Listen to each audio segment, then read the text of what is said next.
Okay, so current arguments about additions aside, nothing has caused more arguments in D&D and other role-playing games than the topic of alignment. For those of you that don't know, alignment is shorthand for the most likely way your character is to act. And while it's more complicated than that, basically your character's somewhere on two axes. Lawful to chaotic, and good to evil. Why? Well, it's kind of always been that way, and now it's a thing. So as far back as the creation of the game, we have had alignments. They talk about it in AD&D, they talk about it in the boxes, they talk about it all the way up to modern editions of the game. And more often than not, arguments about alignment stem from one of two things.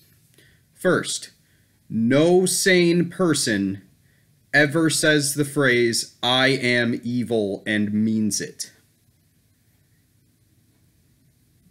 Second, argument about alignment destroys parties, although argument certainly does. As to the first point, no sane person would declare themselves evil. In the real world, this is very true. In the grand majority of works of fiction that are worth reading, this is also true. But within the context of role-playing games, within the context of D&D and its clones especially, evil, good, law, and chaos are definable things that definitely exist. Okay, so if someone goes around saying, "I'm evil," the odds are they actually are evil within the context of D&D. What does that mean? Well,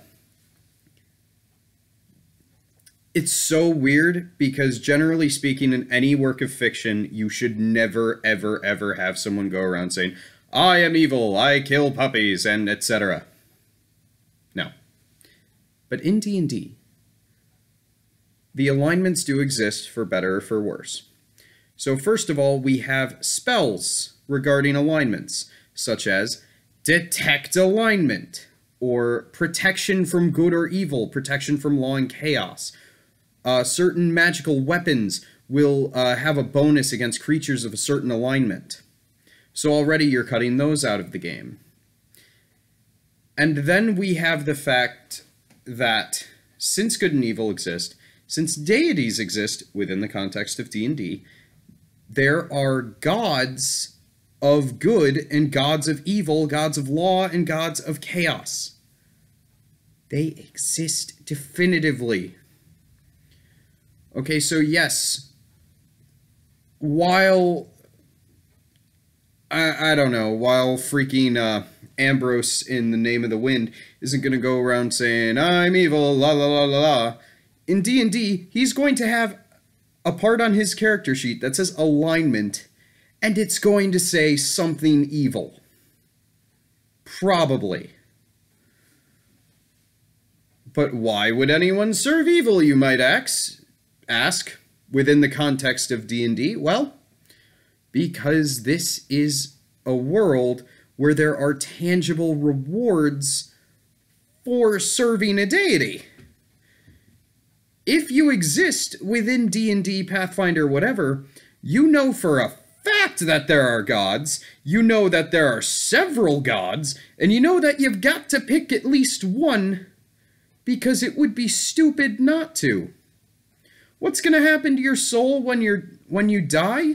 Well, you probably don't know if you're some nobody, but you have a soul. You definitely have a soul. So why evil? Well, first of all, evil across works of fiction, say Star Wars, for example, is depicted as the easy way out. It is much easier to learn how to use the dark side of the Force. It's much harder to walk the path of righteousness. It's kind of the same in D&D. One of the most debated things about the current edition, 5th, is whether or not a paladin should be lawful good. Now, regardless of my feelings on this subject, paladins are lawful good, goddammit. Regardless of my feelings, let's ignore 4th and 5th for a minute and look at all previous editions of D&D. What makes a paladin special? What makes lawful good special? Well, they are powerful.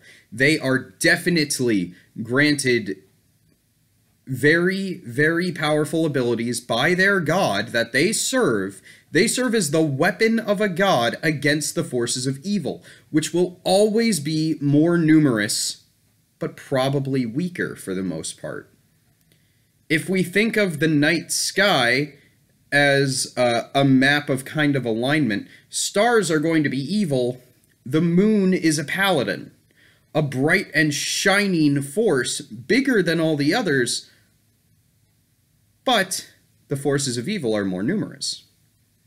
Okay, so if you serve an evil deity in D&D, Pathfinder, whatever, they're going to have some kind of reward for you for the most part, especially if you're serving a lawful evil deity. They might have even made some kind of pact with you to give you temporary power in your mortal life in exchange for the immortal servitude of your soul. So, the second argument is that alignment causes parties to split up, that you can't have a party with mixed alignments, especially not good and evil. Bullcrap. Let's think about this logically for a second. You are playing a game. Your friends are playing a game with you, or whoever's at the table. You should agree before the game that real-world logic and science, first of all, and anything that would lead to the phrase, "that's not what my character would do," it is on you as a party to get around that, even if it doesn't make sense to the story. The phrase, "my character wouldn't do that," well, it is on you to come up with a reason why your character would, this one instance. Okay, so alignment doesn't cause arguments, players cause arguments. GMs cause arguments. You can have a paladin and like a lawful good character in the same party working towards a common goal. You can even roleplay out that they don't like each other, but at the end of the day, they need each other to get the job done. Okay, so it doesn't matter. Alignment is not the end-all be-all on your character sheet. It is a guideline for how your character generally acts. One or two things that you do outside of your alignment are not going to change it. In fact, most GMs that I have talked to don't force people to change alignment if they consistently act out of character, but they might talk to them about it, which is what I would do. That said, the Paladin, which I mentioned earlier, is kind of a special case in that they follow a code, and they have to stick to that code or else risk losing their powers. But it's not necessarily alignment-based, especially in 5th. Even if I believe that Paladins must be lawful good, in 5th edition they don't have to be, and they follow a code based on what god they serve or what oath they've taken. Even in editions where paladins must be lawful good, more often than not, you and your GM are going to come up with how you need to play to fit that code. Like, there is no one thing that is any alignment as far as actions go, with a few notable exceptions. For instance, killing someone is always evil, according to most Game Master guides out there. So, stop arguing about alignments. It's pointless, okay? It's been a part of the game, and for the most part, right now, It's here to stay. It was even in Starfinder. Because good, evil, law, and chaos definitively exist within the context of the game. Final thoughts here. It is for this reason that outside of the context of D&D and related games that utilize alignments, it is pointless to argue about the alignment of fictional characters. Pointless, because the odds are they are more fleshed out than a character sheet. Okay, and don't point to the D&D novels either. They're based on D&D. Real people and fleshed out fictional characters don't have alignments. D&D characters are bound to what is on their character sheet, and so they do. Thank you very much, and have a great evening.